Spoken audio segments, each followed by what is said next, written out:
How do you think the country will respond to the death of Her Majesty? I think it will be a pretty big moment. Going back to what I was saying about presidents and prime ministers, if prime ministers are smaller than presidents, monarchs are bigger than presidents. She's head of state, but she also embodies 1,000 years of history, and a lot of values that a lot of Brits still hold to, though the monarchy is often seen, and particularly in the context of this Meghan and Harry stuff, seen as distant and rather antediluvian by people under the age of 40. So I suspect there will be a bit of an age difference, a division there. Um, I think you're right that for the most part, the monarchy has absorbed a lot of problems over the years. We've had multiple civil wars, we've had multiple kings assassinated or deposed, and we had an abdication, 90 odd years ago.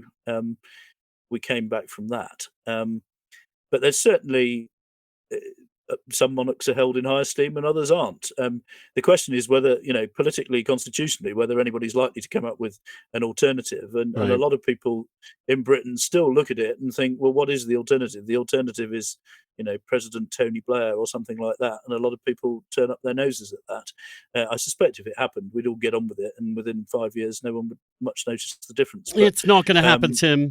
It's not gonna it's happen. it's really it's not going to happen anytime soon. No, I think my sense is that these things will survive. But it's the challenge for Prince William is to make sure that by the time he gets the job, next but one, that he's in a position to stabilise things and make it popular and glamorous again, which will, I suspect, for some people involve repairing some relations with his brother.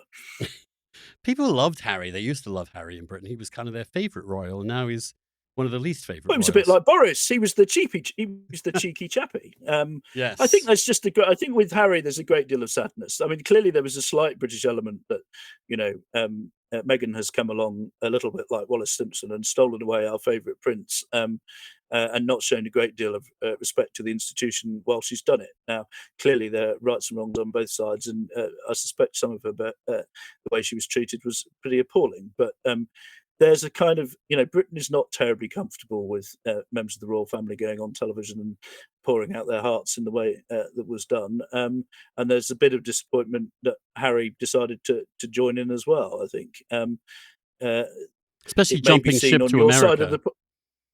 Jumping ship to Yeah, I mean, America maybe seems like a bit of a cheap and easy. and not just America, California as well, Right, Andrew. right, right. I No, mean, no, no, it's honestly.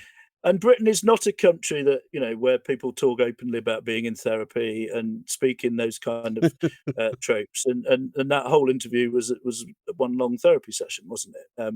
It was the whole vibe of it was something that Americans are fundamentally more comfortable with than a lot of sort of slightly uptight Brits. Though ironically, insofar as mental health is discussed in Britain, it's largely discussed because Harry and William put it on the agenda and made a huge play of doing so over a period of years. It So, also makes me um, wonder if Meghan Markle ever watched The Crown. I mean, we've had like several years of an incredibly popular show that depicts the monarchy as cold, awful, in which women are treated awfully and have to just slog through for the sake of the country. And Meghan Markle really didn't understand that about what she was getting into. no, and she didn't understand the whole concept of hierarchy. She turned up as a princess and expected to be treated like the queen, and then was shocked to discover, you know, what a surprise! A massively hierarchical institution literally has an order of precedence, where you're supposed to walk behind each other, and there's literally the running order depending on who dies, who gets to take over next. And she was surprised to discover that she didn't rank on the same level as the queen or the people who are next likely to be queen. So there's a lot of sort of, it's understandable why people have reacted to this very differently. But I think there's been a little bit of sort of slightly nationalistic pride, saying, "Who is this American woman to come and tell us how to do things?"